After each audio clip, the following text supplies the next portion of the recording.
Good morning everyone है। आज चाहिँ म नयाँ हाम्रो फेब्रिकेसन भन्छ हाइड्रो पावरको कार मिक्सरको एउटा चुट बनाउँदै यहाँ टिपरको ढाला अनि स्पेसल्ली चाहिँ आज हामीले चाहिँ यहाँ यो एक्साइभरको मेन बुम बकेट बस्नुमा त्यसलाई चाहिँ गरेर जुगाड आफैले बनाएर चाहिँ यसको इनर बोर काट्दै हो।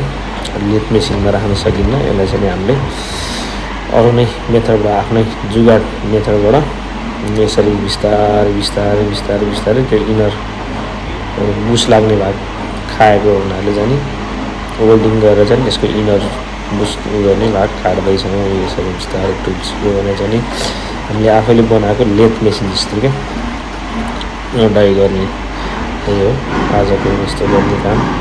त्यसपछि यहाँ टिपरको ढाला बनाउँदैछौँ। यो हामीले मोडिफाई गर्दैछौँ यो सानो टनलभित्र कङ्क्रिट गर्नको लागि।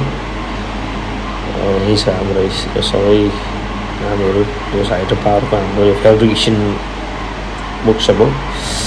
यो लेथ मेसिनहरू भयो हाम्रो यहाँ एउटा दुईवटा तिनवटाले यो ठुलो खाले लेथ मेसिन छ।